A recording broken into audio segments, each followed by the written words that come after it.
Hello, seekers of shadowed histories, and welcome once more to Grim Histories for Sleep. Tonight, we retreat from the bustling world and seek sanctuary within the ancient stone walls of a medieval monastery, a place dedicated to prayer, contemplation, and the care of the afflicted. Our journey takes us to a remote hospice in 14th century Europe, a haven meant to offer solace to the sick and dying. But we are not here merely to observe the quiet ministrations of monks and the grim realities of medieval medicine. Tonight, we don't just tend to the sick within these hallowed cloisters.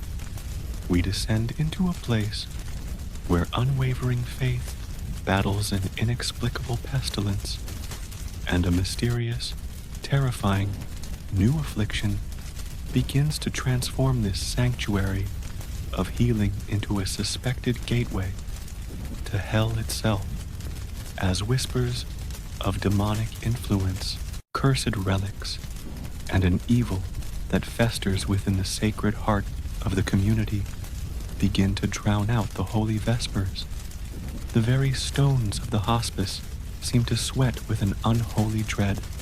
So, as the scent of incense and old stone fills the air, we pose this chilling question: could you survive, thrust into this crucible of suffering, facing not only the primitive medical conditions and a horrifying, inexplicable disease that defies all known remedies, but also the crushing psychological terror that unfolds when your sacred sanctuary begins to feel like a beachhead for infernal forces, and the once clear lines between piety, paranoia, and demonic possession blur into an inescapable nightmare. If these immersive journeys into the chilling annals of the past offer you a unique form of nocturnal contemplation, please do consider liking this video and subscribing to Grim Histories for Sleep. Your presence in our silent congregation of history's witnesses is always deeply valued, and as is our tradition, we invite you to share in the comments where you are listening from this night, and what hour the deepest shadows hold sway in your corner of the world. It bridges the centuries that separate us. Now, light a metaphorical candle against the encroaching medieval dark. The heavy scent of incense, pungent herbs, and a rising, unnameable fear awaits. Let us cross the threshold into the hospice of St. Jerome, a place where more than just mortal bodies are now at stake. The year is 1327. The chill of a late, damp autumn clings to the forested valleys of the Rhineland. You are Brother Thomas, a lay brother, bound not by the full vows of a cloistered monk, but by a deep, if sometimes tested, faith, and a life dedicated to service within the imposing stone walls of the isolated monastery of St. Jerome. Your days are spent in the monastery's infirmary, a long, drafty hall that also serves as a hospice for the ailing poor from the scattered hamlets in the surrounding wilderness. The air in this long, stone-walled infirmary ward is always cool, heavy with the intermingled scents of damp wool from the patient's coarse blankets, the beeswax candles that offer a guttering, insufficient light, the pungent aroma of dried herbs hung from the rafters for medicinal use, and the ever-present, sickly sweet undercurrent of sickness itself, of fevers, wounds, and despair. It is a place of suffering, yes, but also, you have always believed, a place of God's mercy, of solace for the afflicted. Your first challenge this gray morning, however, is not a newly arrived patient seeking aid, but a familiar one. Old man Hemmel, a fixture in the ward, a querulous but harmless soul suffering from a lingering lung affliction. But today, something is grievously different. He lies thrashing weakly on his straw pallet, his skin, where it is visible beneath his rough gown, mottled with a strange, dark rash you have never encountered in all your years of tending the sick, and his mutterings, usually prayers or complaints about the cold, have turned to a stream of unsettling, almost blasphemous nonsense, his eyes wide, with a terror that seems to see beyond the familiar stone walls of the ward. A new kind of chill, one that has little to do with the autumn air, settles upon your heart. Your life as Brother Thomas, a lay brother in service at the infirmary of St. Jerome, is one of structured routine, governed by the tolling of the monastery bells that mark the hours of prayer: matins, lauds, prime, terce, sext, none, vespers, and compline. Between these sacred offices, your days are filled with the demanding, often unpleasant, tasks of caring for the sick and dying. The infirmary ward is a long, high-ceilinged stone hall, cold even in summer, lined with simple wooden pallets covered in straw. Here lie the chronically ill monks of your own Benedictine order, too frail or aged to maintain the full rigors of monastic life, alongside a fluctuating number of local poor from the scattered hamlets and isolated farmsteads in the valley, those suffering from crippling agues, festering wounds, consumptive coughs, the falling sickness, or simply the wasting decay of old age. Your medical knowledge, and that of the infirmarian, Brother Michael, an older, kindly monk with a stooped back and hands gnarled from years of grinding herbs, is based on principles laid down centuries before by Galen and Hippocrates, filtered through the lens of Christian piety. You operate on the theory of the four humors: blood, phlegm, yellow bile, and black bile, believing that illness arises from an imbalance between them. Your treatments are a combination of herbal remedies, poultices of comfrey for broken bones, infusions of willow bark for fever, lungwort for coughs, dietary restrictions, bloodletting, a common, if often debilitating practice to release excess humors, and, above all, prayer. For every ailment, there is a patron saint to invoke, a litany to recite. The spiritual health of the patient is considered as important, if not more so, than their physical condition. Sickness is often seen as a trial from God, a punishment for sin, or an opportunity to gain spiritual merit through patient suffering. In your modern world, a hospital is a place of science, of diagnostics, of targeted treatments based on an understanding of microbiology and cellular pathology. Here, in the infirmary of St. Jerome, healing is an act of faith as much as a practice of rudimentary medicine. Old man Hemmel's sudden, bizarre decline shatters the familiar, if grim, routine of the ward. The dark, almost black, rash that spreads across his skin with alarming speed is unlike anything Brother Michael has ever encountered in his long years of service. It does not resemble the sores of leprosy, nor the familiar pustules of smallpox. Hemmel's fever rages, and the violent convulsions that seize his frail body are terrifying to behold. His limbs thrashing, his back arching, his teeth clenched, but it is his utterances that are most disturbing.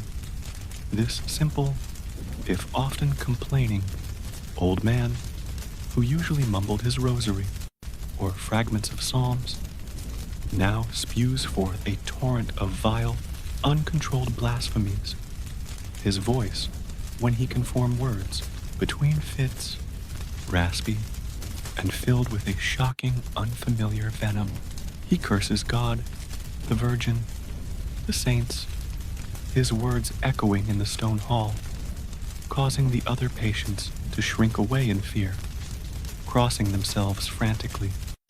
You, Brother Thomas, are one of his primary caregivers.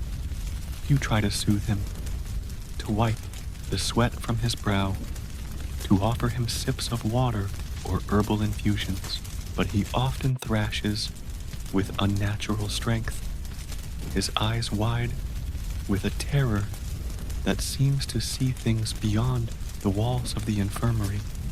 Fiery pits, clawed hands, the grinning face of the tempter. He sometimes shrieks.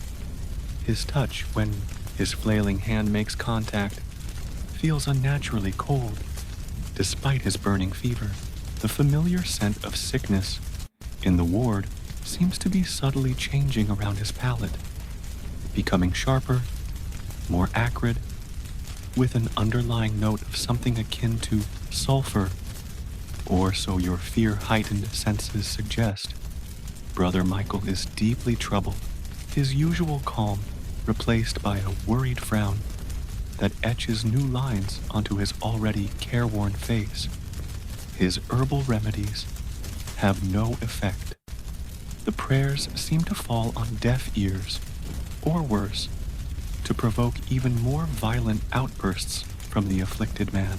Other patients near Hemmel's pallet begin to complain of unusual fatigue, of vivid, disturbing nightmares, of a strange glint they see in his eyes when the fever is at its peak. A palpable fear begins to spread through the ward, a fear that this is no ordinary sickness.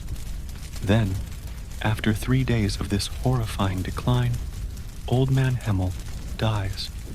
His death is not a peaceful release, not a gentle slipping away into God's embrace. It is a final, violent convulsion, a last, terrible, blasphemous shriek that seems to tear from his very soul, his body arching in an unnatural, almost impossible contortion. As the last breath rattles from his lungs, you and Brother Michael, watching in horrified silence, see something that makes your blood run cold.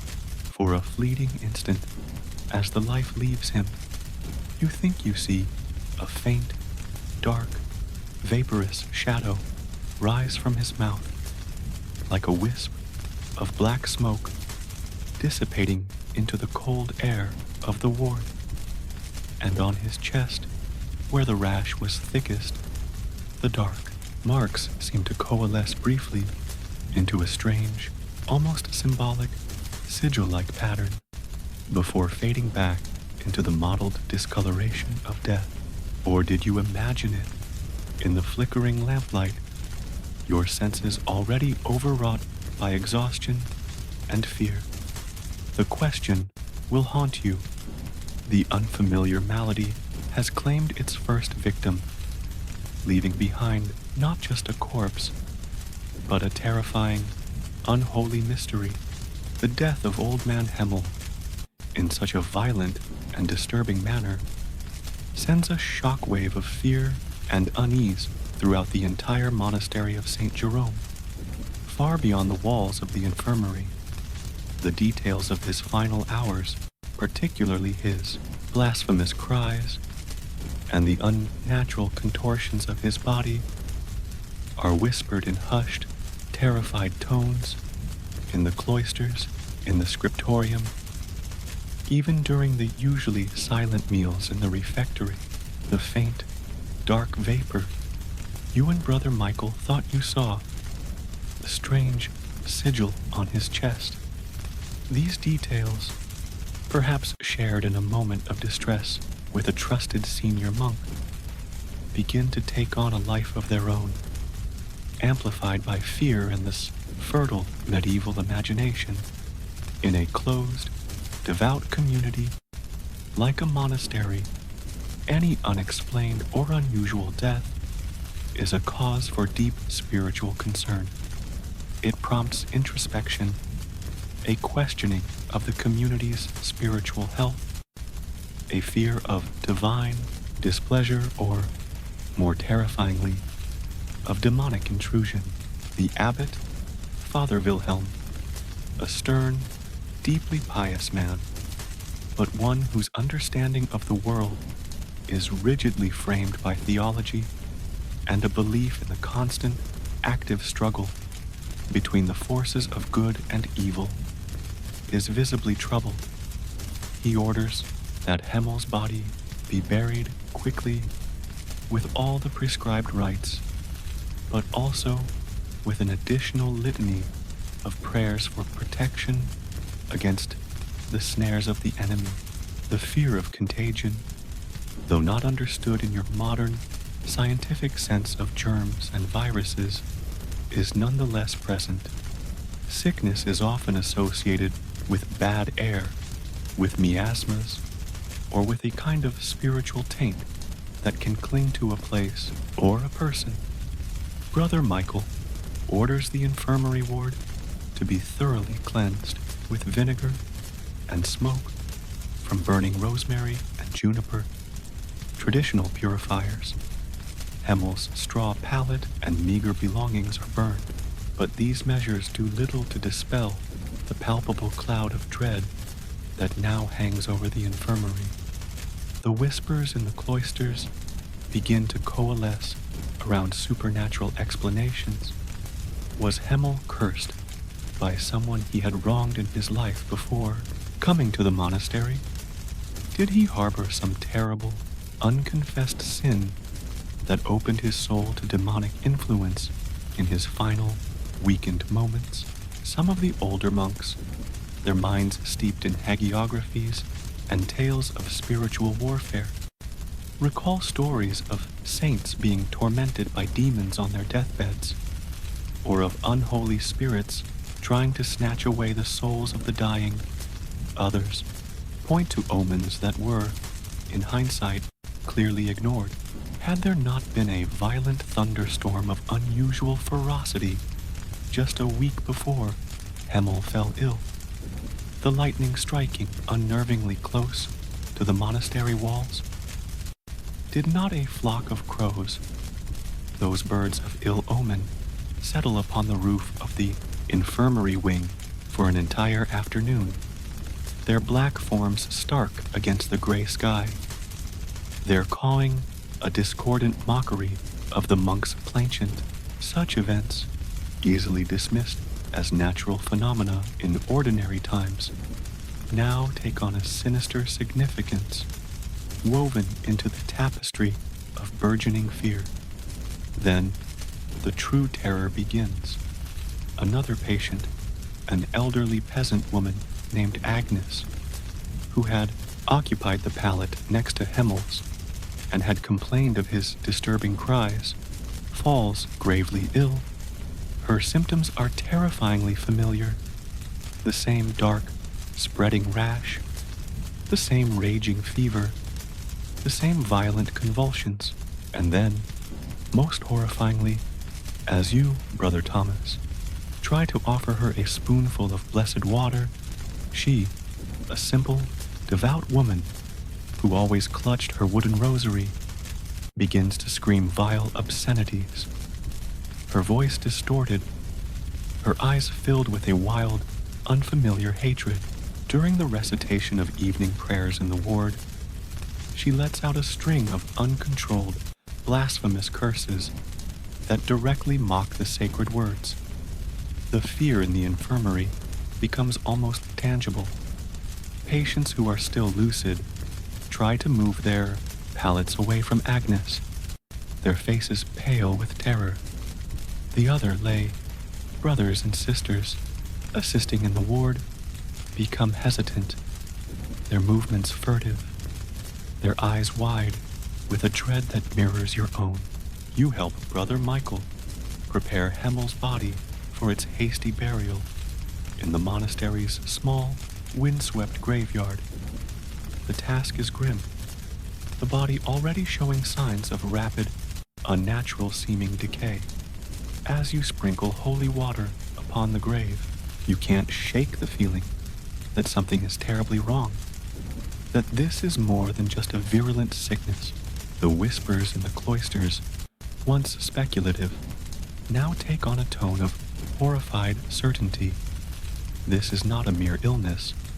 This is a visitation, a scourge, a direct assault by forces unseen and malevolent. The oppressive silence during meals in the refectory, where monks usually eat in contemplative quiet while one of their number reads from scripture, is now heavy with unspoken fear. Every cough, every stumbled word in the readings seems to carry a hidden, ominous meaning. Your own faith, Brother Thomas, your belief in the protective sanctity of these hallowed walls begins to fray at the edges. You pray with a new, desperate fervor, but your prayers are tinged with a cold, creeping doubt. What is happening to St. Jerome's? And who will be next to succumb to this unfamiliar, unholy malady? The abbot, Father Wilhelm, his face a mask of grim resolve, announces to the assembled community that a period of strict fasting and increased prayer will be observed by all.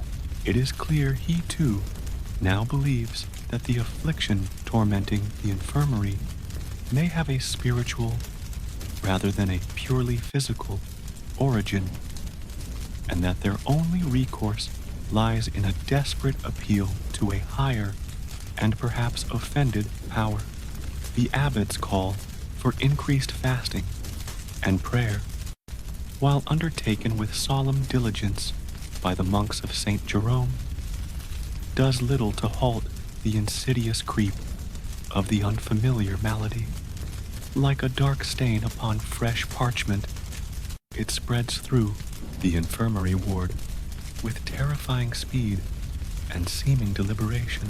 Within days of old man Hemmel's death and the onset of Agnes's similar suffering, 2 more patients, a young novice monk named Brother Benedictus, who had been assisting with the care of the sick, and an elderly woman from the village, known only as Elspeth, who suffered from a chronic, weeping leg ulcer, succumbed to the same horrifying constellation of symptoms. The historical reality of medieval communities, particularly confined spaces like monasteries or overcrowded urban parishes, was their extreme vulnerability to the rapid spread of infectious diseases. Poor sanitation, a limited understanding of hygiene, and the close proximity of individuals meant that once a virulent sickness took hold, it could scythe through the population with devastating efficiency. The caregivers themselves, like you, Brother Thomas, and Brother Michael, were at constant, high risk, their acts of compassion often becoming their own death sentences. Your modern world, with its knowledge of germ theory, its disinfectants, its personal protective equipment, and its isolation protocols, stands in stark, almost unimaginable contrast to the helplessness faced by those confronting an unknown contagion. In the 14th century, the progression of the illness in Brother Benedictus and old Elspeth is a horrifying echo of what you witnessed with Hemmel and Agnes. First, the unnatural, creeping rash like a network of blackened veins beneath the skin. Then the raging fever, the violent, bone-jarring convulsions that seem to rack their bodies with an almost sentient malice. And then the terrifying transformation of their personalities, the descent into blasphemous tirades and chilling, otherworldly utterances. Brother Benedictus, a gentle, studious young man, known for his beautiful calligraphy and his quiet devotion, now screams obscenities during the recitation of the hours, his eyes rolling back in his head, his voice a guttural snarl that seems impossibly deep for his frail frame. Old Elspeth, in her delirium, speaks of seeing the pit, of fiery eyes watching her from the shadows, of angels with broken wings weeping at the foot of her pallet. The infirmary, once a place of quiet suffering and hopeful prayer, begins to feel less like a house of God and more like a charnel house, a spiritual battleground where an unseen, malevolent force is systematically claiming its victims.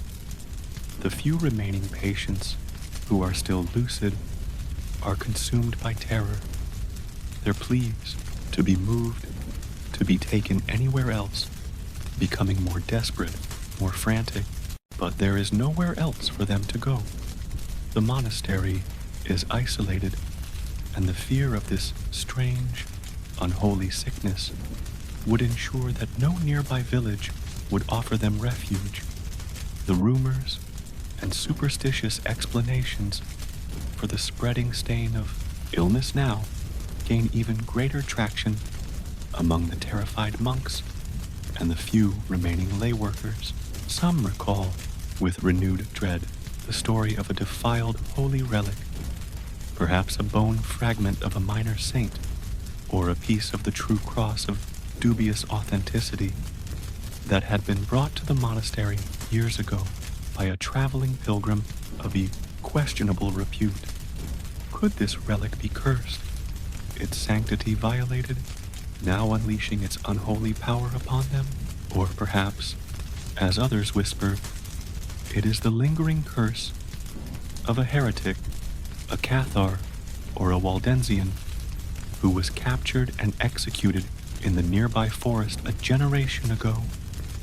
His dying imprecations now bearing their bitter fruit upon the land and its sacred places. The most pervasive, most terrifying theory, however, is that of demonic infiltration.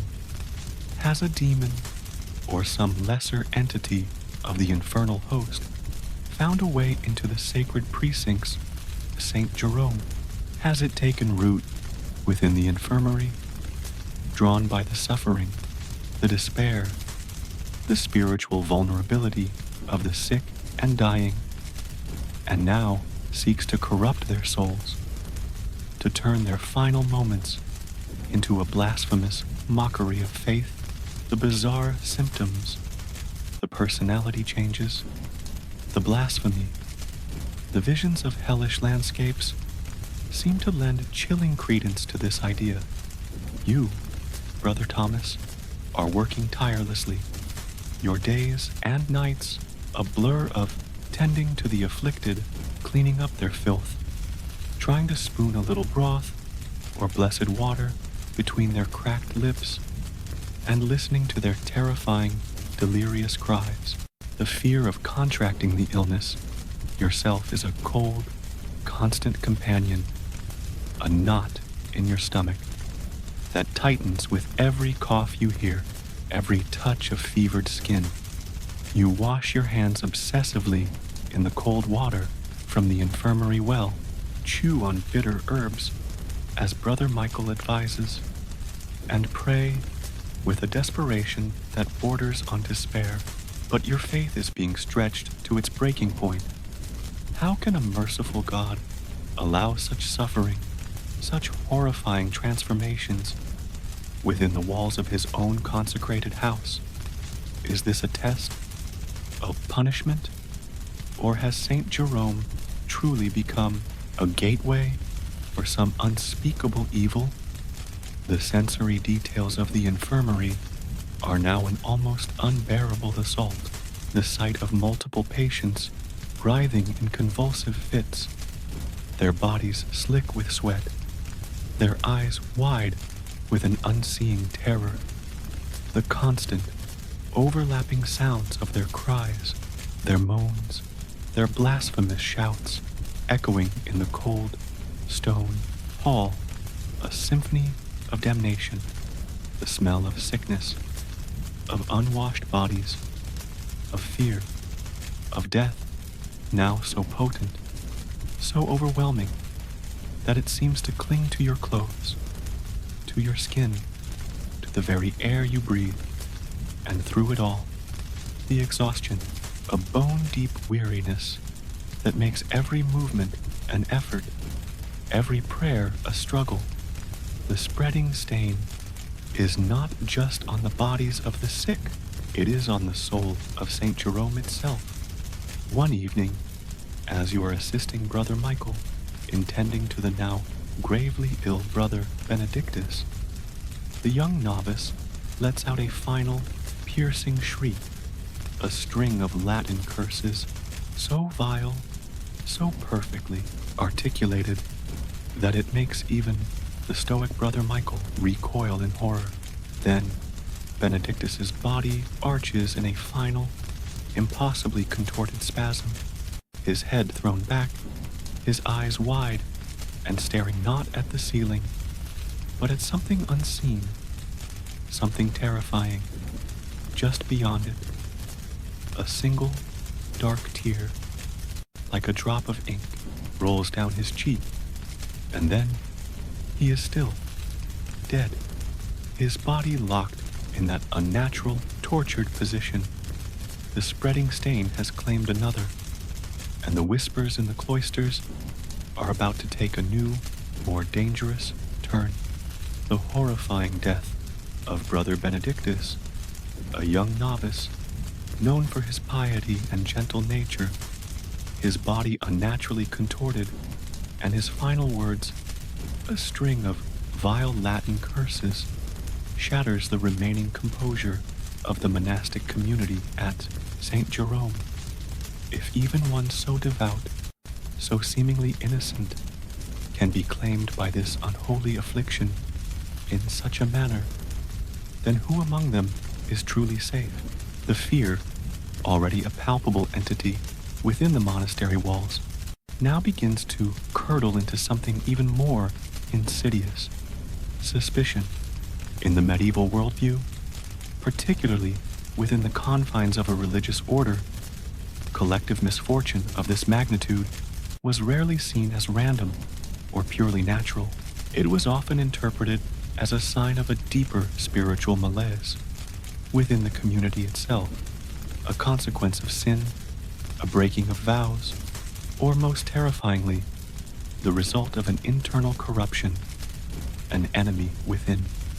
The idea that a demonic entity, as many now believed was the case, could gain such a powerful foothold within a sacred space, implied that a door had been opened, a weakness exploited, and so the desperate search for that weakness, for that open door, for that internal source of the defilement begins. The shadow of suspicion falls first, perhaps, on those monks who are perceived as less devout, more worldly, or those who have some hidden transgression in their past, real or imagined. Brother Matthias, who spends more time in the village than is strictly necessary for his duties as almoner, and who is known to enjoy a tankard of ale, perhaps a little too much. Do his eyes not sometimes hold a shifty, unholy gleam? Old Brother Anselm, the librarian, who pores over ancient, pre-Christian texts in the scriptorium, texts filled with arcane knowledge, has he delved too deep into forbidden lore? unwittingly inviting something evil into their midst. But soon, the suspicion becomes more pervasive, more insidious. Caregivers, including yourself, Brother Thomas, and even the venerable Brother Michael, begin to watch each other with wary, questioning eyes. Every action, every word, every expression is scrutinized, analyzed for hidden meanings, for signs of impurity or malevolent influence. A dropped crucifix during Mass, a moment of distraction during the recitation of the divine office, a herbal remedy prepared by one monk that seems to worsen a patient's condition rather than alleviate it. All these can be misinterpreted, twisted into evidence of spiritual failing, or worse, of deliberate sabotage by a possessed or corrupted soul. The atmosphere of trust and brotherhood, the very foundation of monastic life, begins to erode under this constant, fearful scrutiny. Conversations become hushed, guarded. Monks walk the cloisters alone, avoiding eye contact, their faces drawn and pale, not just from fasting and lack of sleep, but from the gnawing anxiety of being watched, of being judged, of being suspected. The shared meals in the refectory, once a time of communal peace, are now filled with an almost unbearable tension. Every cough, every scrape of a spoon, sounding unnaturally loud in the oppressive silence. You, Brother Thomas, feel this weight of suspicion acutely. Perhaps you are younger than many of the other lay brothers, your faith less seasoned, more prone to visible wrestling with doubt in the face of such horror. Or perhaps your resilience, your ability to continue functioning amidst the chaos and death, is itself seen as unnatural, as a sign that you are somehow untouched, protected by an unholy alliance. You might be questioned by the abbot, Father Wilhelm, or by the stern master of novices, Brother Augustine, his eyes like gimlets, probing for any hint of heresy, any spiritual weakness, any unconfessed sin that might mark you as the source or a conduit for the evil that has befallen Saint Jerome. Your dreams, already troubled, become filled with images of accusation, of pointing fingers, of being dragged before a tribunal of grim-faced monks. You find yourself re-examining your own past actions, your thoughts, your prayers, searching for some failing, some sin that might have inadvertently opened a door to this darkness. The fear of being wrongly accused, of being made a scapegoat for the community's terror, is a new and terrible torment, almost as frightening as the disease itself. The way even holy objects and rituals are now perceived changes. The holy water, once a symbol of purification and protection, now seems to carry a threat if one is deemed impure or possessed. Will it burn your skin, as it is said to burn demons? The crucifix, once a comfort, now feels like an instrument of judgment, its gaze unwavering, all-seeing. The very stones of the monastery, which once radiated a sense of ancient sanctity, now seem to hold a chilling dampness, to echo with unseen, accusing whispers. The shadow of suspicion is a cold, creeping thing, isolating each monk, each caregiver in their own private fear. The community, once united in faith and purpose, is fracturing, turning inward, its members beginning to see the enemy not just as an external, supernatural force, but as a potential presence within their own ranks, perhaps even within their own souls. This internal erosion of trust, this descent into mutual paranoia, is perhaps the most devastating victory yet for whatever dark power has laid siege to the sanctuary of Saint Jerome. And as the strange noises in the infirmary corridors at night, the whispers, the dragging sounds, the inexplicable cold spots grow more frequent, more insistent, the fear that the source of the evil is indeed among them becomes an almost unbearable certainty. The shadow of suspicion, once it has fallen upon a closed and fearful community like the monastery of Saint Jerome, is a difficult thing to dispel. With each new death in the infirmary, each fresh manifestation of the horrifying, blasphemous sickness, the conviction grows that an evil, sentient force is at work, perhaps aided or invited by some internal failing, some hidden sin within their own ranks. Abbot Wilhelm, his face a mask of grim austerity, his eyes reflecting a deep, spiritual weariness, responds in the only way his medieval worldview knows, with an intensification of religious observance, a desperate attempt to fortify the monastery's spiritual defenses against this unseen enemy.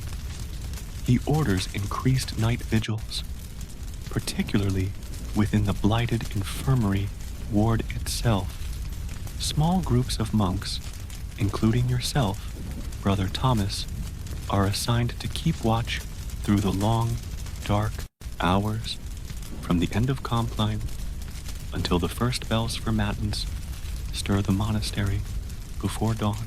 The purpose is twofold: to offer continuous prayer for the souls of the afflicted and for the protection of the community, and also, though perhaps unstated, to watch, to observe, to try and discern the nature of the evil that has taken root, and perhaps to identify its source or conduit in an age that firmly believed in the literal existence and active intervention of angels, demons, and restless spirits.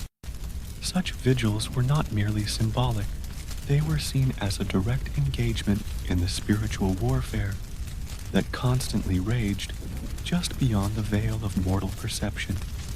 The night vigils in the infirmary of Saint Jerome are an experience of profound, almost unbearable terror.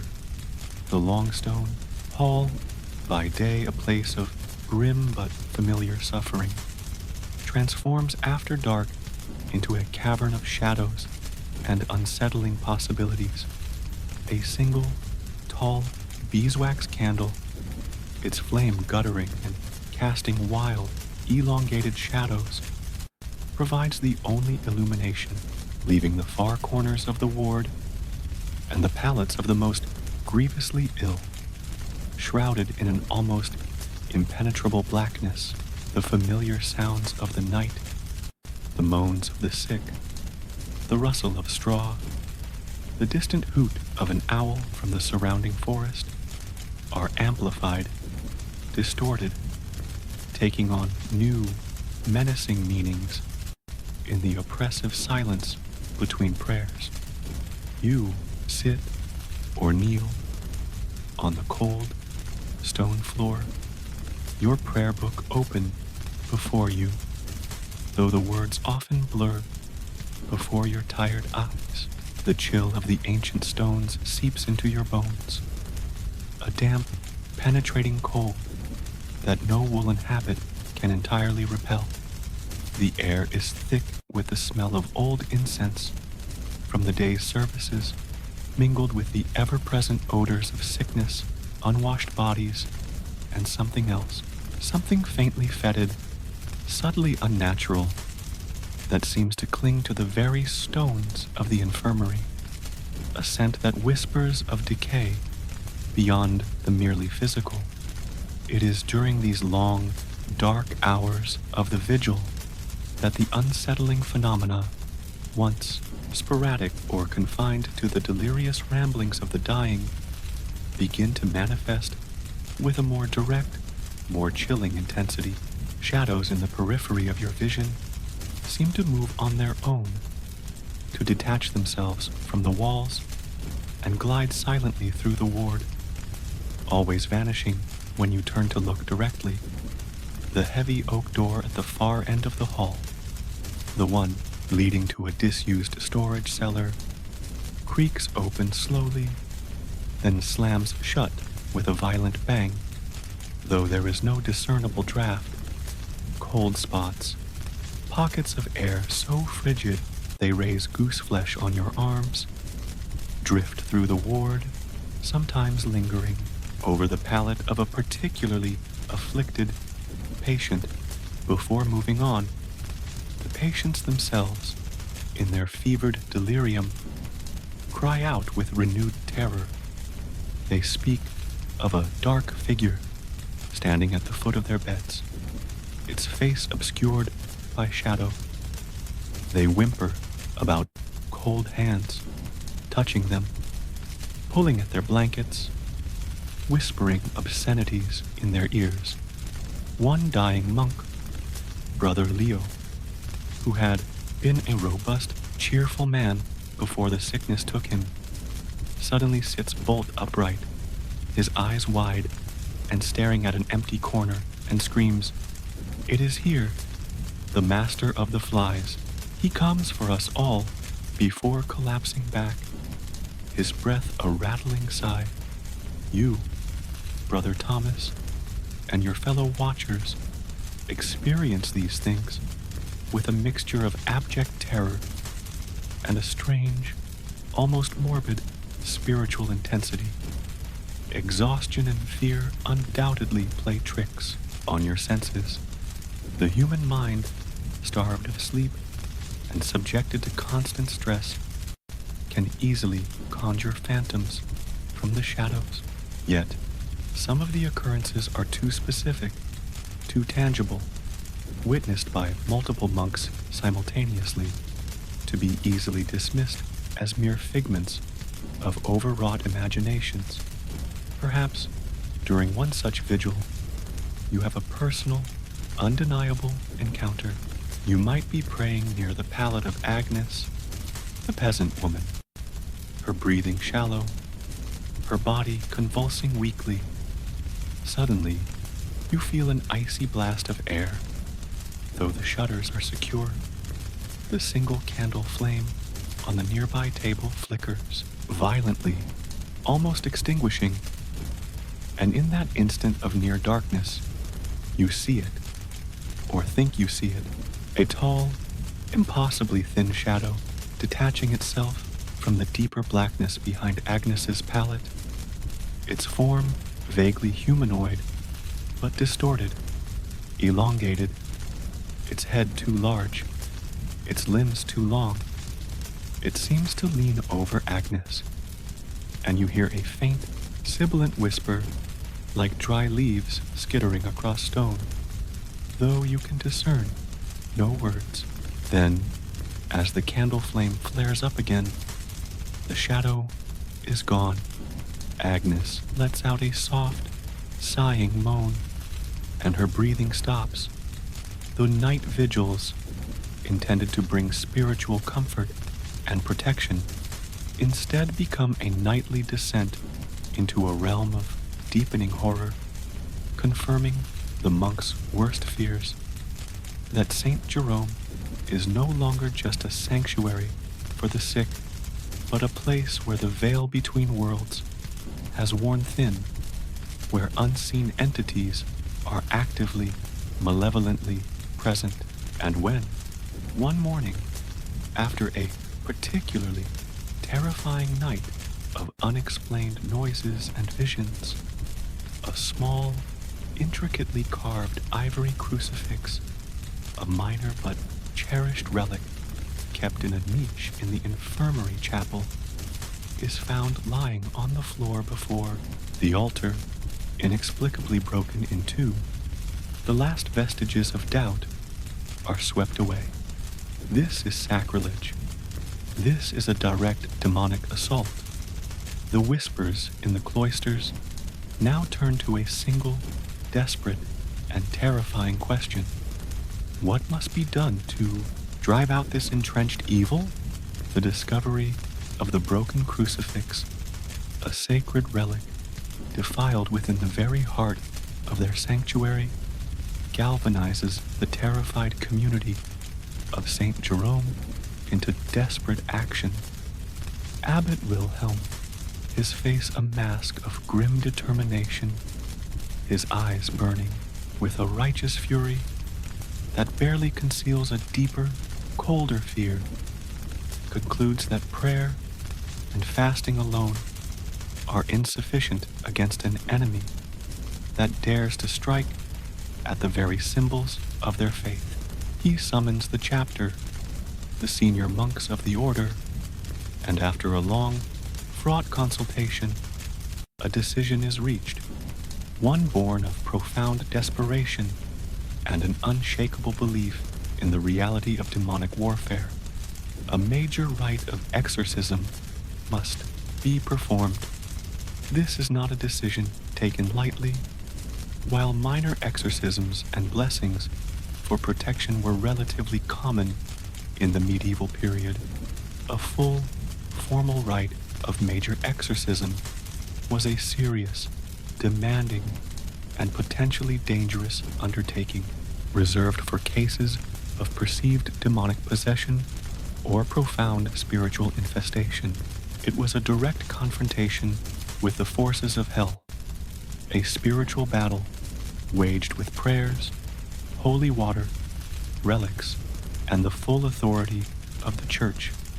The abbot, perhaps aided by Brother Augustine, the stern master of novices who has some reputation for his unyielding piety and knowledge of such obscure rites, or even by the visiting friar, Brother Marcus, if his expertise is still valued after the earlier chaos, prepares to lead his monks into this spiritual fray. The focus of the exorcism is not just on a single afflicted individual, for the malady is too widespread, its nature too insidious. The rite is intended to cleanse the entire infirmary ward, to drive out the malevolent entity or entities believed to be responsible for the unholy sickness, the blasphemies, the sacrilege, and the terrifying nocturnal visitations. It is a desperate, last-ditch attempt to reclaim their sacred space from the clutches of the enemy. You, Brother Thomas, along with all other monks and lay brothers deemed spiritually sound enough, are compelled to participate. The infirmary ward is prepared. The remaining patients, those still alive but consumed by the strange illness, are perhaps restrained on their pallets. Their delirious cries and blasphemous outbursts already providing a horrifying prelude to the rite. Windows are shuttered, doors barred, creating a claustrophobic, sealed arena for the impending spiritual combat. The air is thick with the smoke of incense, the scent of blessed oils, and the almost palpable stench of fear. The ritual begins with a solemn procession of monks, chanting litanies of saints and psalms of protection, their voices echoing in the stone hall. Abbot Wilhelm, robed in his most sacred vestments, a large silver crucifix held aloft, leads the way, his face set in lines of grim resolve. Brother Augustine, or the visiting friar, might carry the book of exorcism rites, its pages filled with ancient, powerful Latin incantations. Holy water is sprinkled liberally on the walls, on the pallets of the sick, on the assembled monks themselves. As the rite intensifies, the atmosphere in the ward becomes almost unbearable. The abbot's voice and that of his assistant rises in a crescendo of command and denunciation, directly addressing the unseen forces of evil, adjuring them in the name of God, Christ, and all the saints to depart from this holy place, to release their hold on the afflicted. Exorcizemeste omnis immundus spiritus, omnis satanica potestas, omnis incursio infernalis adversari. We exorcise you, every one unclean spirit, every satanic power, every invasion of the infernal adversary. The Latin words, ancient and potent, fill the air, a spiritual barrage against the encroaching darkness. Your role, Brother Thomas, is likely one of support, holding a flickering torch, bearing a sacred relic, joining in the chanted responses, or perhaps even assisting in restraining one of the more violently convulsing patients. You witness firsthand the raw, terrifying power of the ritual and its devastating effect on those already tormented by illness. The sick, their minds already lost in delirium, often react to the heightened drama, the loud chanting, the sprinkling of water with increased agitation, their cries becoming more animalistic, their bodies thrashing against their restraints. Are these the reactions of a possessing demon being tormented by the sacred rites, or are they the desperate, terrified responses of gravely ill human beings subjected to an overwhelming, incomprehensible ordeal? In the medieval mindset, there is little distinction. The exorcism may seem, at times, to unleash even greater chaos, perhaps as the abbot commands the unseen entity to reveal its name. One of the patients speaks in a distorted, guttural voice, uttering blasphemies or ancient, forgotten words that chill the blood. Perhaps objects in the ward, a wooden stool, a pewter cup, fly across the room as if thrown by an unseen hand. Perhaps the single candle illuminating the rite flickers and dies at a crucial moment, plunging them into terrifying darkness, only to be relit with a sulphurous flare. The ritual grinds on for hours, a relentless spiritual siege. The monks are exhausted, their voices hoarse from chanting, their faces pale with fear and exertion. You, Thomas, feel as if you are standing on the very precipice of hell, staring into an abyss of madness and supernatural terror. The line between faith and fanaticism, between sacred rite and terrifying spectacle, becomes terrifyingly thin. Then, the horrifying, unexpected outcome, as Abbot Wilhelm makes a final, powerful adjuration, his crucifix held high over the pallet of the most grievously afflicted patient, perhaps the spot where old man Hemmel died. There is a sudden, deafening silence. The patient, who had been writhing and screaming, goes utterly still. A profound, unnatural cold sweeps through the ward, and then, from the patient's lips, or perhaps from the very air around them, comes a low, guttural chuckle, a sound of pure, ancient malice and mockery. The abbot stumbles back, his face ashen, the crucifix falling from his trembling hand. The exorcism has not driven out the evil. It has, it seems, only provoked it, revealed its contemptuous power, and perhaps sealed the doom of Saint Jerome. The desperate rite has failed, and the gateway to hell it now appears, is gaping wider than ever. The horrifying failure of the exorcism rite, culminating in that mocking, guttural chuckle that seemed to emanate from the very soul of the afflicted, plunges the monastery of Saint Jerome into a new depth of terror and despair. If the most sacred rituals of the Church, wielded by the abbot himself, are powerless against this encroaching evil, then what hope remains?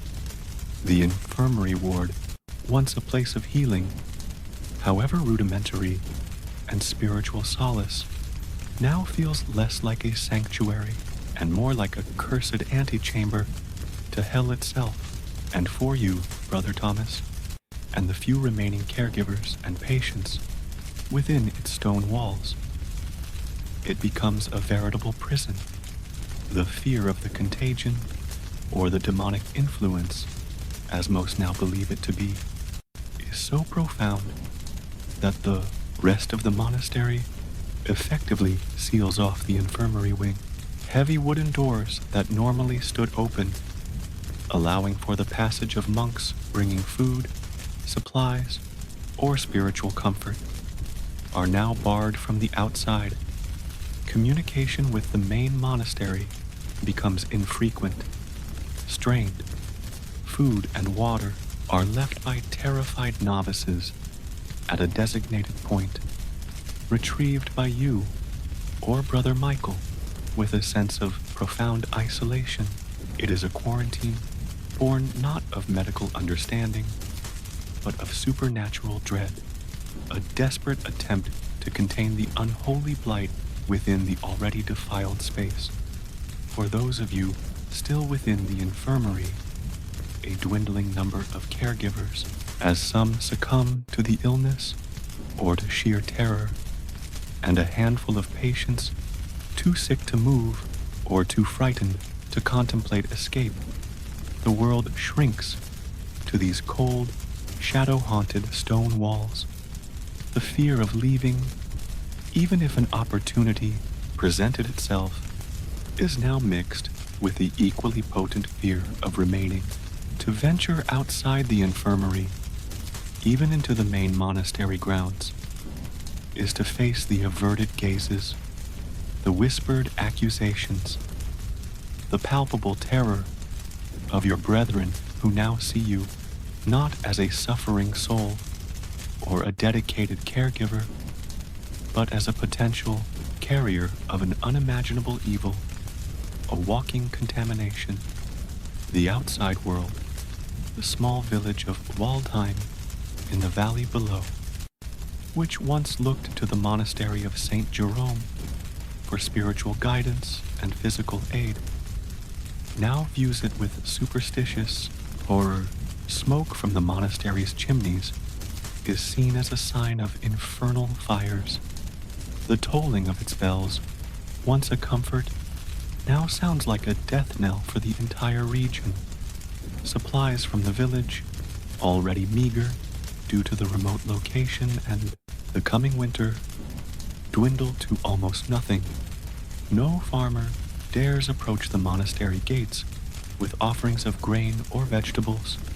No woodcutter will deliver firewood. The fear is that the evil within Saint Jerome will seep out, will contaminate the valley, will bring a similar unholy doom upon their own homes and families. Inside your prison, conditions deteriorate rapidly. With fewer caregivers, the sickest patients suffer from neglect, their cries often going unanswered for long periods. The stench of sickness, death, and unemptied chamber pots becomes almost unbearable. The dwindling supplies of herbs and medicines mean that even the most basic palliative care becomes impossible. Prayer is constant, but it is now the prayer of the damned, the desperate, whispered pleas of those who feel abandoned by God and besieged by hell. The supernatural phenomena intensify in this atmosphere of concentrated despair. The strange noises, the whispers, the dragging sounds, the cold spots are no longer confined to the dead of night, but occur even in the gray, dim light of day. Objects move inexplicably, doors slam, patients, in their delirium, speak with terrifying clarity, shadowy figures that torment them, of a tall man in black who walks the ward at night, his face always obscured, his presence radiating an unnatural cold. Some claim to see him, a fleeting silhouette against the barred windows, a deeper shadow in a dark corner. Is it a collective hallucination, born of fear, starvation, and sickness? Or has the failing faith of the community, the broken sanctity of the place, truly allowed something terrible to cross a threshold? You, Brother Thomas, struggle to maintain some semblance of your duties, of your sanity in this living hell. You fetch water, try to clean the sick, offer what words of comfort you can, though your own heart is a stone of dread. You might try to reason with Brother Michael, or with the few other monks still capable of coherent thought, about seeking help from outside, from the bishop, from another monastery, but the answer is always the same. Who would come? Who would dare to enter this accursed place? The infirmary of Saint Jerome has become a pariah, a sealed tomb from which there is no escape, and into which no help will venture. The bars on the doors and windows now seem to serve not just to contain the evil, but to imprison you with it. The relentless onslaught of the inexplicable disease, the horrifying deaths, the failure of the exorcism, and now the suffocating isolation of the sealed-off infirmary begin to exert an intolerable pressure on the faith of those trapped within the monastery of St. Jerome. For men and women who have dedicated their lives to God, whose entire worldview is built upon the bedrock of Christian doctrine and the belief in divine mercy and protection, this sustained assault by what appears to be a potent, malevolent, supernatural force is a crisis of existential proportions. In the historical context of the 14th century, faith was not a private, intellectual pursuit, as it often is in your modern world. It was an all-encompassing reality, the very lens through which life, death, suffering, and salvation were understood. To have that faith so brutally, so consistently undermined, to see prayers go unanswered, sacred rites fail, and holy relics desecrated, was to have the very foundations of one's being shaken to the core. Within the wider monastery, beyond your prison-like infirmary, the news of the failed exorcism and the intensifying horrors within the sealed wing spreads like a cancer of the soul.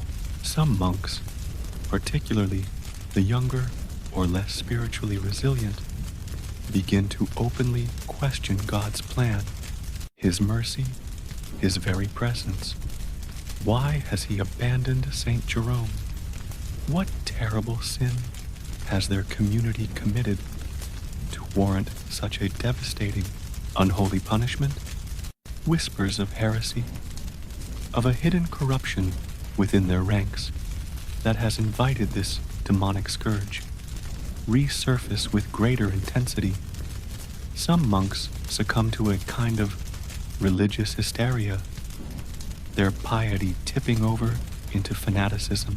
They might engage in extreme acts of self-mortification, flagellation, prolonged fasting beyond even the abbot's orders, hoping to appease God's wrath through their own suffering. Others swing to the opposite extreme, falling into a state of profound despair abandoning their monastic duties, neglecting their prayers, their faces reflecting a hollow, nihilistic emptiness.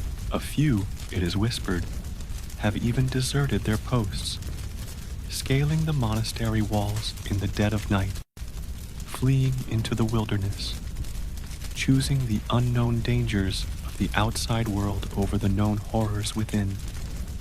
Your own faith, Brother Thomas, is pushed to its absolute limit. You have witnessed too much, endured too much. The comforting certainties of your novitiate, the simple belief in a just and merciful God, are now riddled with agonizing questions.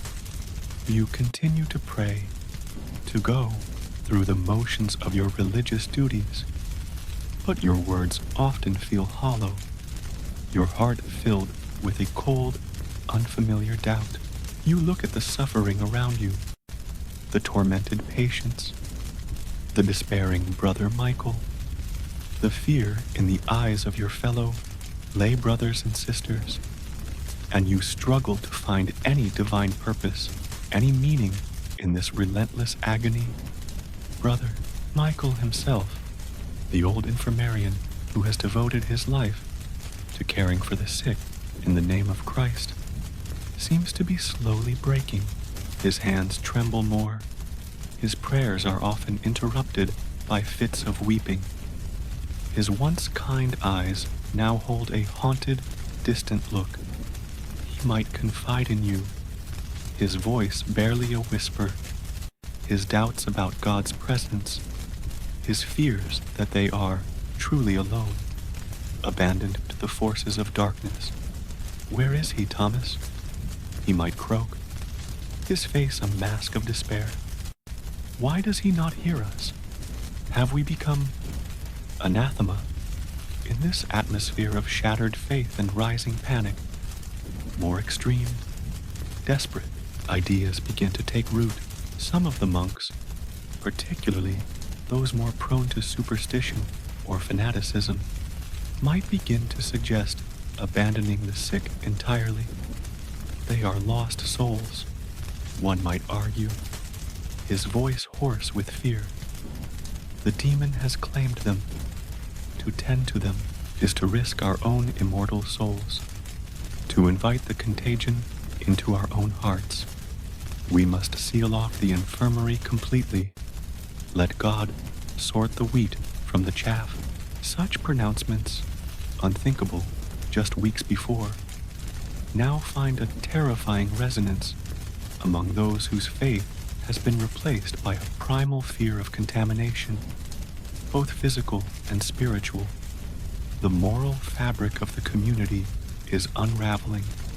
The vows of charity, of compassion, of tending to the sick, as if tending to Christ himself, are being tested by a horror that seems to mock the very foundations of their belief. The infirmary of Saint Jerome, once a testament to Christian mercy, is now seen by many within its own walls as a cursed appendage, source of spiritual pestilence that threatens to consume the entire monastery. And you, Brother Thomas, are trapped at the heart of this shattering faith, your own soul a battleground between the teachings of your youth and the terrifying, godless reality that seems to be unfolding before your eyes. The silence from heaven is deafening as faith shatters and fear reigns supreme within the walls of St. Jerome. The desperate human need to find a tangible cause, a scapegoat for the unimaginable horrors, intensifies.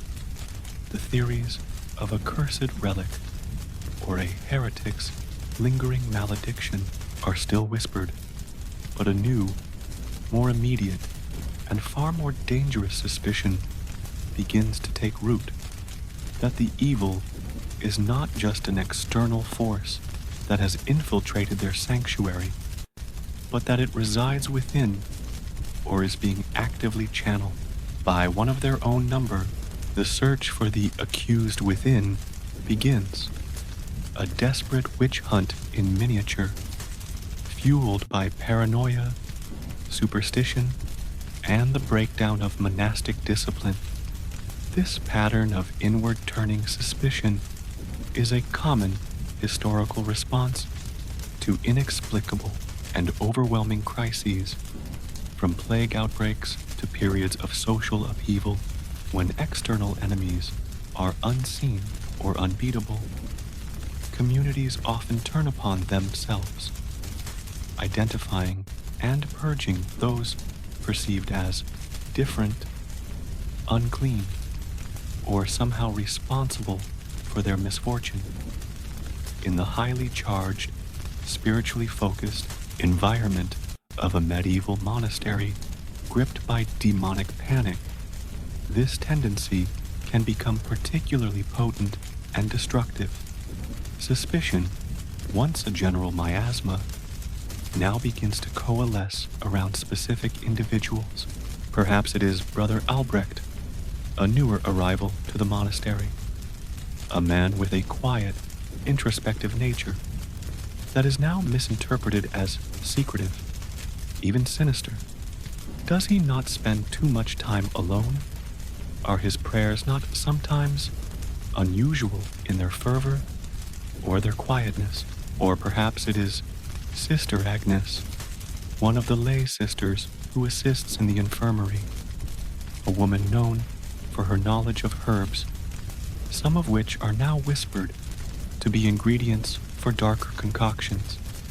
Did she not once offer a strange-tasting tea to old man Hemmel just before his final, terrible decline?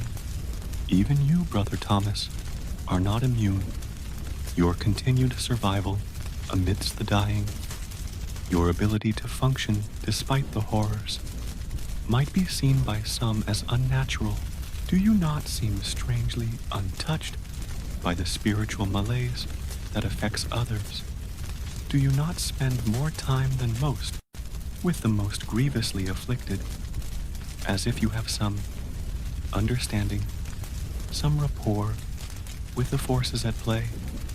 Or perhaps you bear some small, unnoticed physical mark, an unusual mole, a birthmark that, in this atmosphere of heightened paranoia, is suddenly reinterpreted as a witch's mark or a sign of demonic allegiance. The evidence is flimsy, circumstantial, born of fear and twisted perception. A monk who falls ill after arguing with the accused, a dream or vision experienced by one of the more hysterical brothers, implicating another, a misremembered word, a misunderstood gesture.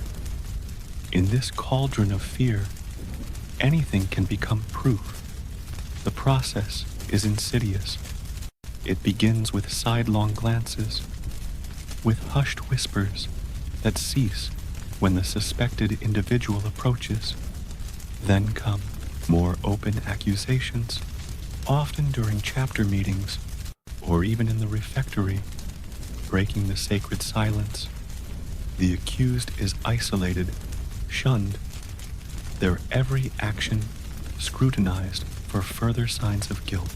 Their denials are dismissed as the cunning of the devil, their fear as evidence of a tormented conscience.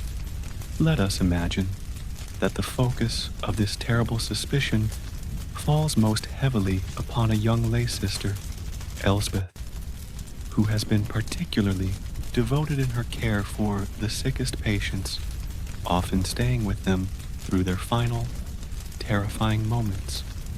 Her resilience, her lack of overt fear, her quiet sorrow, rather than hysterical panic, are now seen as unnatural.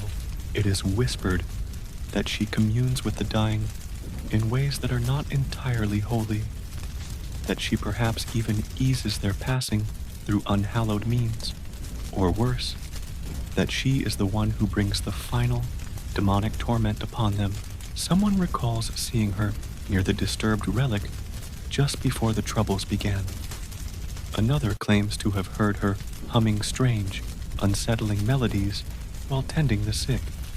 You, Brother Thomas, might have worked alongside Elspeth, respected her quiet courage, her compassion. Now, you see her ostracized, her every movement followed by fearful, accusing eyes. You might feel a pang of pity, a flicker of doubt about the accusations, but to defend her openly would be to invite suspicion upon yourself, to become tainted by association. The fear of the mob, even a mob of robed monks, is a powerful silencer. The abbot, Father Wilhelm, his authority already weakened, his spirit battered, struggles to maintain control, to insist on prayer and discernment. But the tide of fear and accusation is too strong. He might order Elspeth to be confined, to be questioned, not by him, but perhaps by Brother Augustin, the master of novices, whose reputation for stern, inquisitorial piety is well known. The questioning of Elspeth, held perhaps in a cold, damp cellar beneath the chapter house, is a terrifying ordeal, based not on evidence, but on the extraction of a confession that will confirm their fears and provide a tangible focus for their rage and terrors. Deprived of sleep, subjected to relentless psychological pressure, perhaps even the threat or application of physical persuasion, though this might be more subtle in a monastic context, such as extreme fasting or forced prayer in uncomfortable positions. The accused is inevitably broken.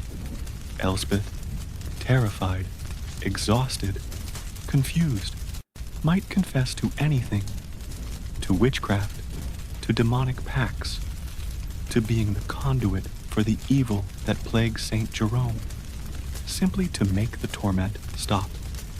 Her confession, however coerced, sends a wave of horrified, almost exultant relief through parts of the community.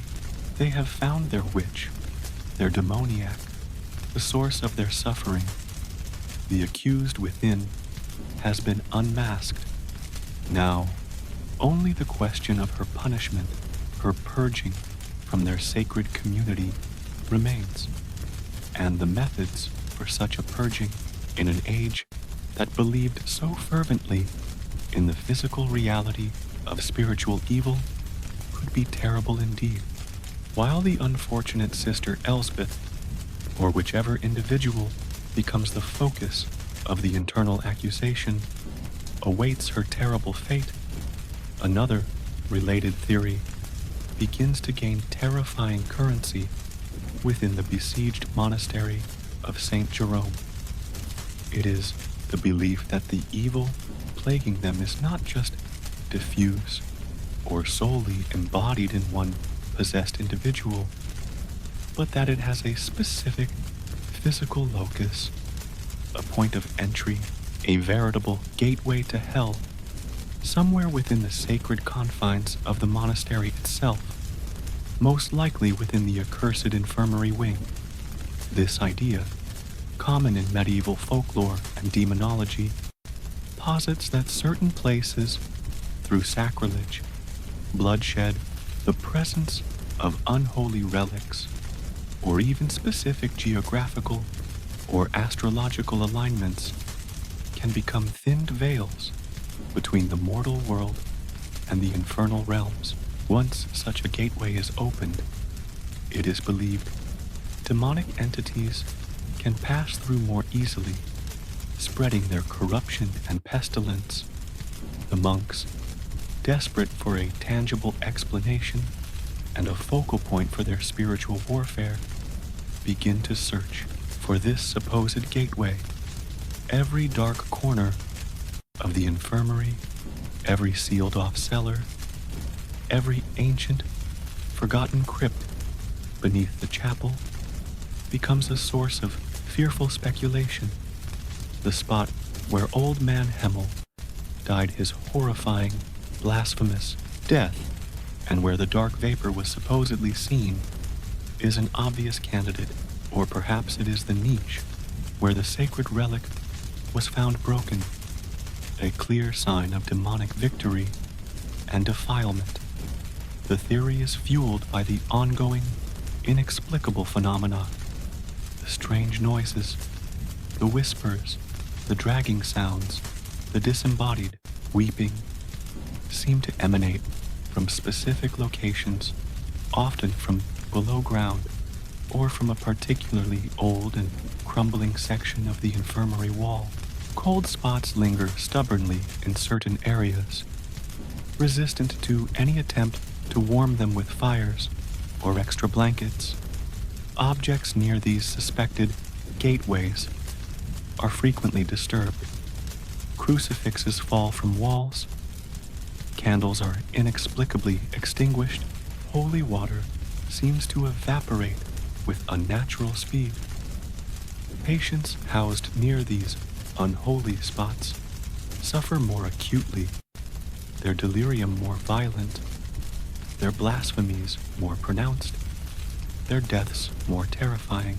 Some even claim, in their fevered states, to see the gateway itself, a shimmering tear in the air, a dark, swirling vortex in a shadowy corner, a pit opening in the floor from which cold, fetid air and faint, tormented cries emanate.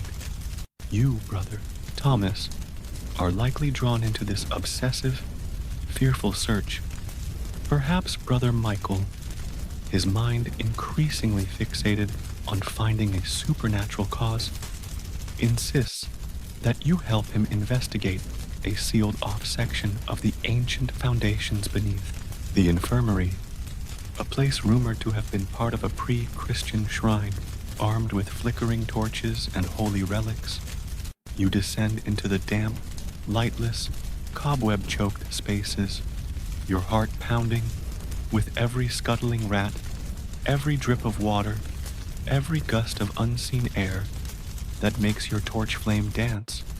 In such a place, under such conditions of heightened fear and sensory deprivation, it is easy for the imagination to run wild.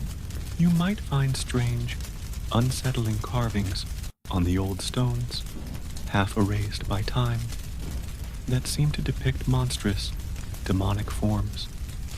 You might uncover a cache of bones, animal, or perhaps even human, from some long-forgotten, unhallowed burial.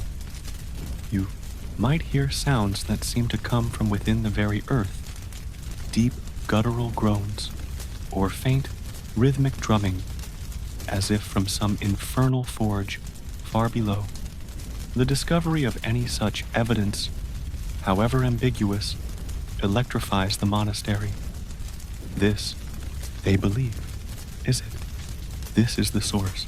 This is the gateway through which the legions of hell are pouring into St. Jerome.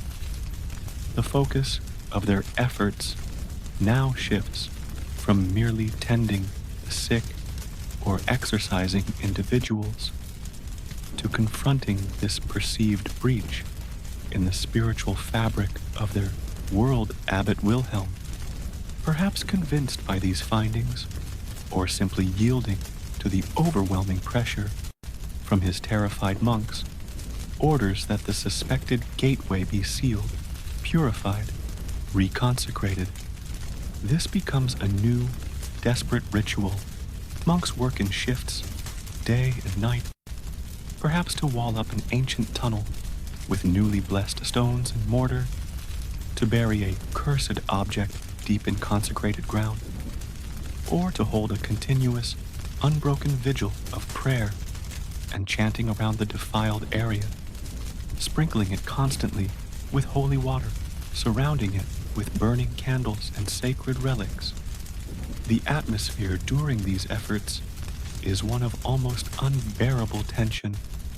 Every monk involved feels as if they are on the front line of a spiritual battle, directly confronting the powers of darkness. There are tales of tools breaking inexplicably, of stones refusing to be set in place, of monks being overcome by sudden, violent sickness or terrifying visions as they work near the gateway. The belief that they are actively fighting against a resisting, malevolent intelligence is absolute. But what if sealing one gateway only causes another to open elsewhere? Or what if the gateway is not a physical place at all, but something within themselves, within their shattered faith, their consuming fear?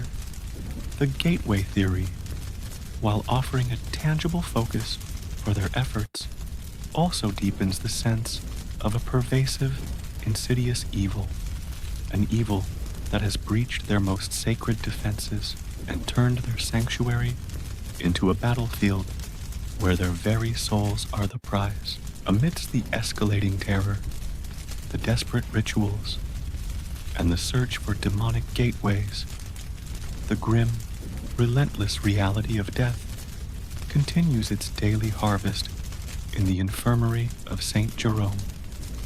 One by one, the remaining patients, and increasingly the caregivers themselves, succumb to the horrifying, unfamiliar malady.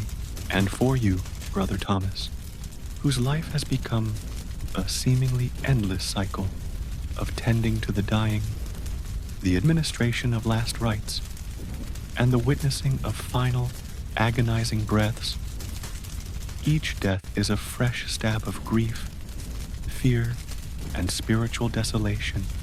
In the medieval Christian worldview, a good death, one that was prepared for, confessed, and sanctified by the final sacraments of the Church, was of paramount importance.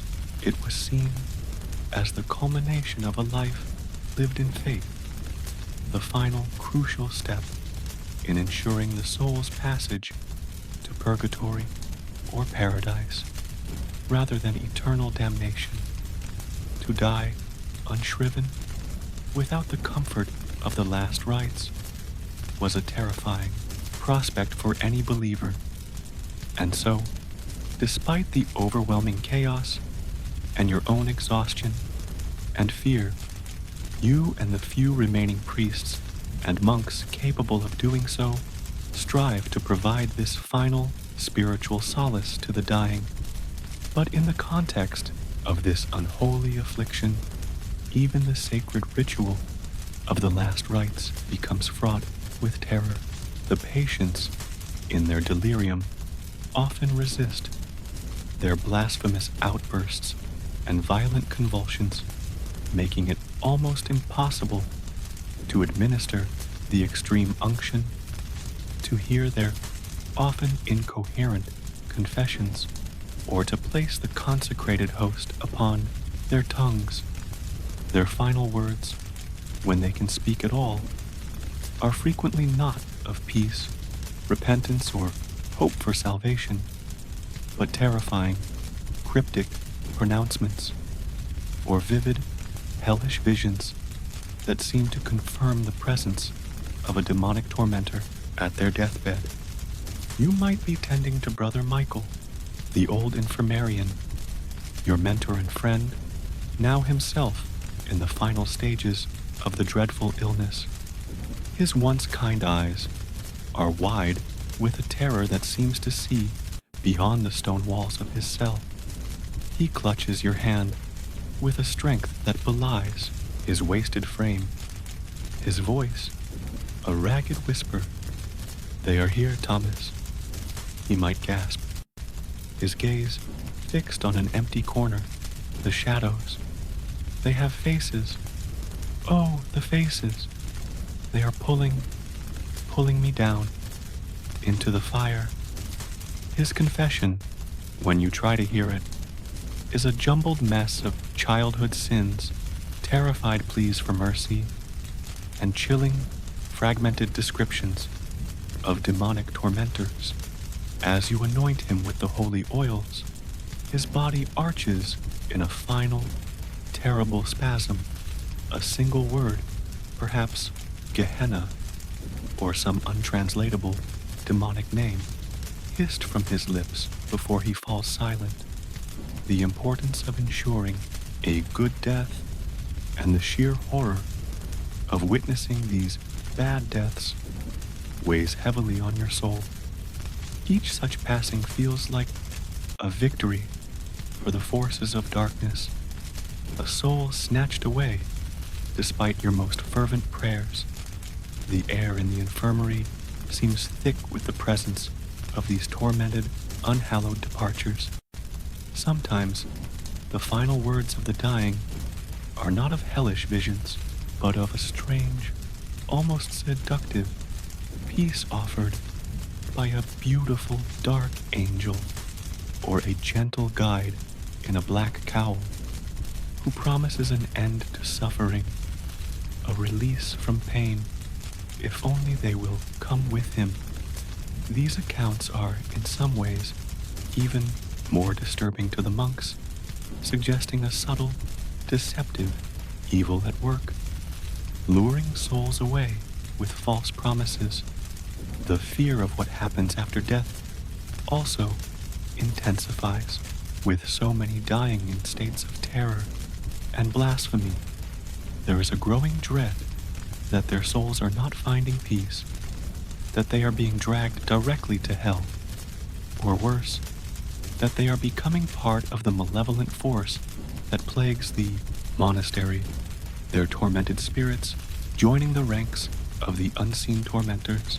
This fear fuels the desperation to ensure that every possible rite, every prayer, is offered, no matter how dangerous it is for the caregiver.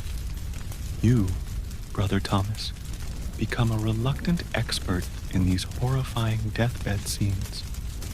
You learn to steel yourself against the screams, the curses, the terrifying visions. You learn to murmur the prayers for the dying, even when your own heart is cold with doubt, even when the words feel like ash in your mouth. You anoint foreheads slick with fever sweat, place the host on tongues that have just uttered unspeakable blasphemies, and close eyes that stare with an unseeing terror at horrors only they can perceive. Each last breath you witness is a small death within your own soul, chipping away at your faith, your hope, your sanity. The last rites, meant to be a sacrament of peace and transition, have become, in the infirmary of St. Jerome, a final, desperate, and often losing battle against the encroaching darkness.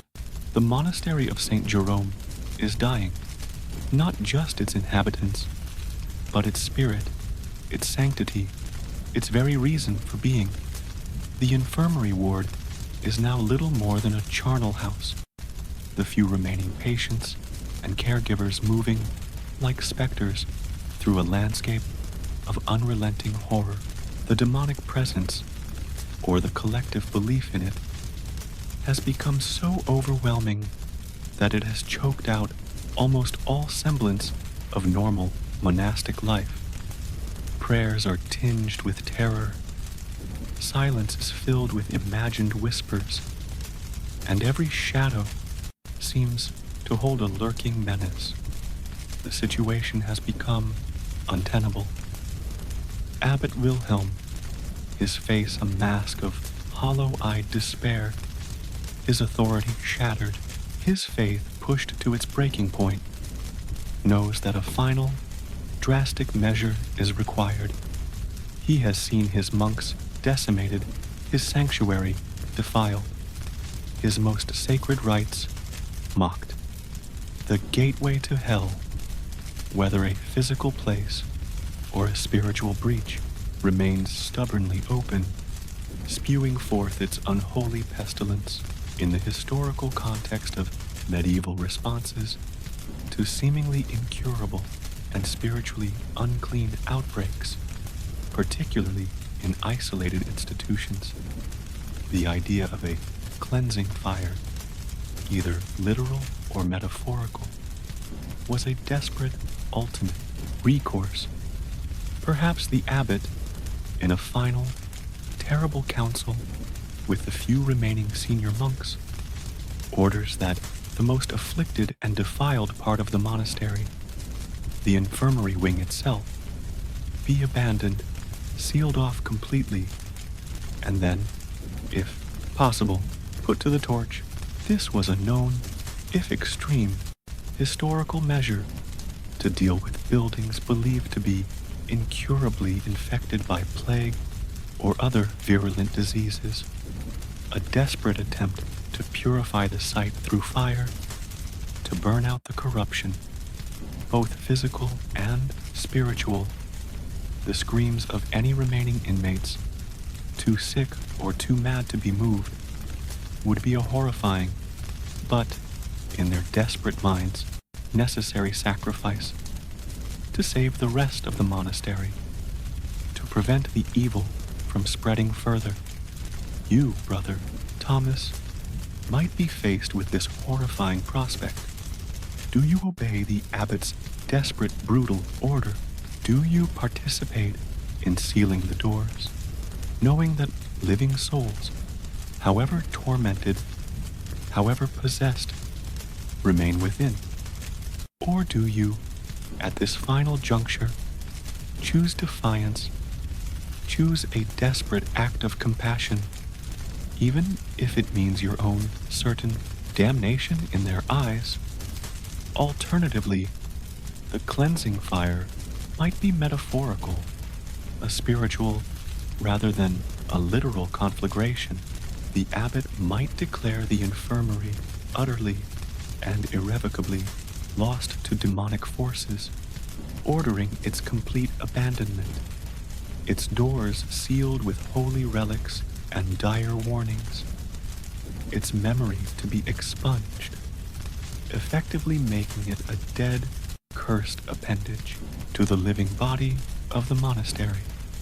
Those still trapped within, including perhaps yourself, would be left to their fate, a sacrifice to contain the spiritual infection. Let us imagine a more personal, desperate climax for you, Brother Thomas. The situation in the infirmary has devolved into utter chaos. Brother Michael is dead, having succumbed to the illness. His final moments a terrifying struggle. Most other caregivers have fled or died. You are one of the last, if not the last, relatively sane and mobile individuals in this hellish ward, tending to a handful of moaning, delirious patients who are beyond all hope. The demonic presence feels stronger than ever, the air thick with malice, the shadows writhing with unseen things. You know you cannot remain.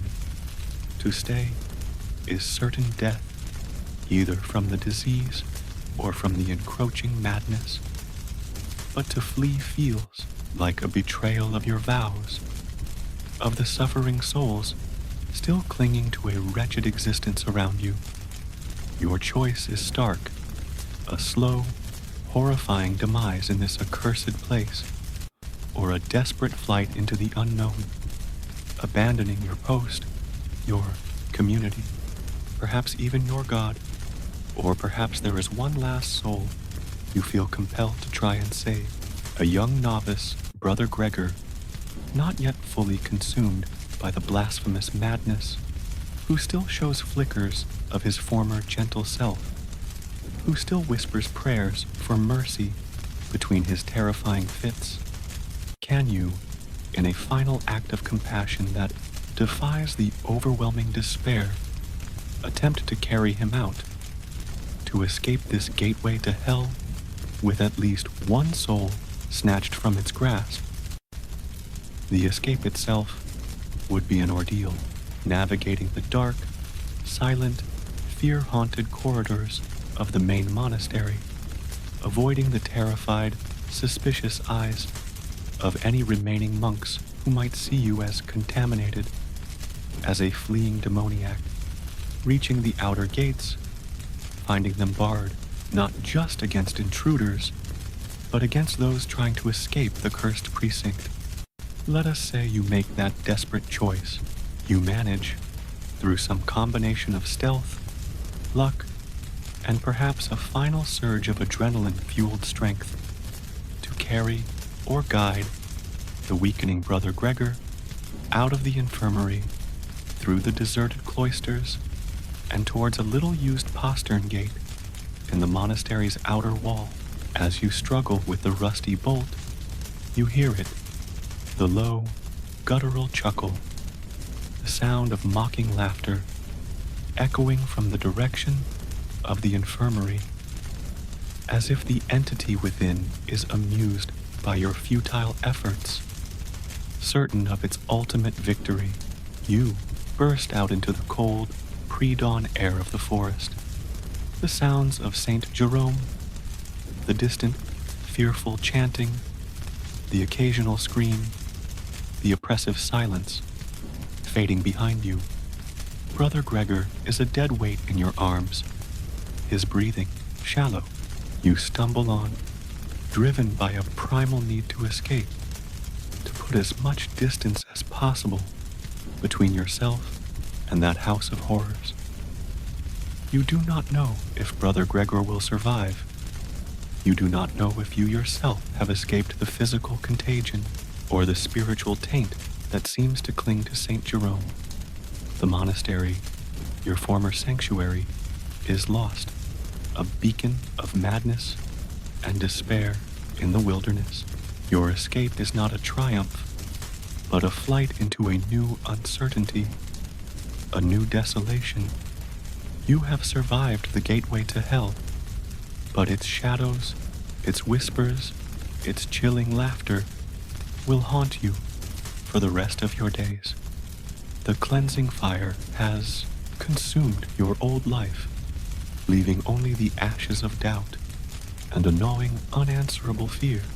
And so, Brother Thomas, you stumbled from the accursed precincts of St. Jerome, a fugitive from a sanctuary that had become a charnel house, a gateway to perceived damnation. You witnessed the insidious arrival of an unknown malady, its horrifying symptoms transforming the sick into blaspheming, tormented souls.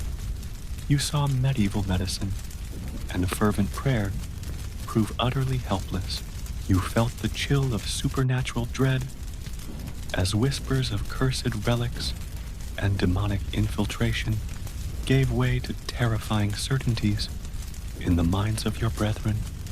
You endured the agony of suspicion, the terror of nocturnal visitations, the abject horror of a failed exorcism that only seemed to invite a deeper darkness.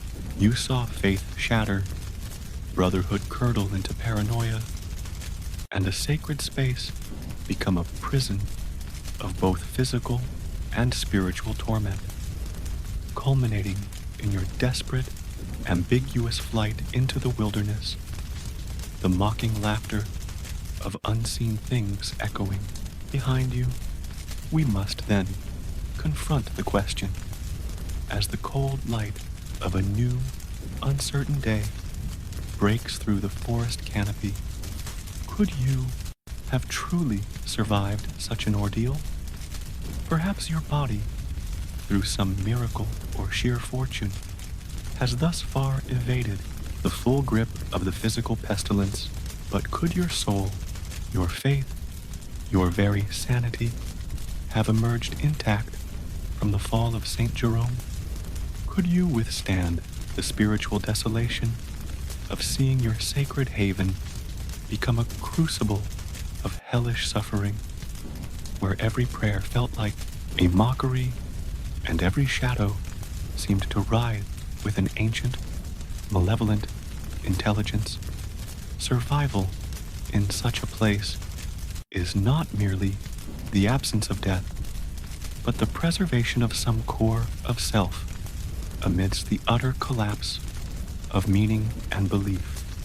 Such an experience For a 14th century man of faith like you, Brother Thomas, would be nothing short of soul-shattering. Your understanding of God's divine order, of the sanctity of monastic life, of the protective power of relics and rituals, would be irrevocably broken, or at best, warped into a terrified awe of the demonic forces that seem to hold sway. The psychological trauma of witnessing such horrors, of enduring such profound spiritual abandonment, would leave scars far deeper, far more lasting than any physical ailment. How could one reconcile the belief in a loving, omnipotent God with the triumphant, mocking evil that seemed to consume Saint Jerome? You step back now from the cold, damp earth of that Rhineland forest, from the lingering scent of incense, decay, and unholy fear, and return to your own time, an age where science seeks to illuminate the darkest corners of disease, where psychology offers frameworks for understanding the terrors of the mind, where the concept of demonic possession is, for many, a relic of a more credulous past. The horrors of Saint Jerome, its gateway to a perceived hell, seem safely confined to the grim annals of medieval history. Yet, consider this. When faced with inexplicable suffering, with new diseases that baffle our understanding and threaten our sense of security, does not a sliver of that ancient, primal fear, that desperate search for a cause beyond the purely rational, sometimes reassert itself? The fear of our safe havens, our places of healing or sanctuary, becoming compromised, becoming sources of danger rather than solace, is a deeply human anxiety. The demons we battle today may wear different names: antibiotic resistance, an unknown virus, societal collapse, the darkness within human nature, but the terror they inspire and the potential for paranoia, scapegoating, and the shattering of cherished beliefs in times of extreme crisis remains a potent, unsettling echo. The gates of St. Jerome were sealed by fire or despair, but the human fear of what horrors might lie just beyond the fragile boundaries of our understanding, and what gateways might still open when faith and reason falter, continues to whisper from the shadowed pages of our grim histories. Thank you for venturing into the shadowed cloisters of St. Jerome with us on Grim Histories for Sleep. May your own sanctuaries remain inviolate and your nights untroubled by such unholy dread. If these journeys through the darker corridors of history provide a unique space for contemplation, do consider liking this video and subscribing for more. Until we unearth the next grim tale, may your rest be peaceful.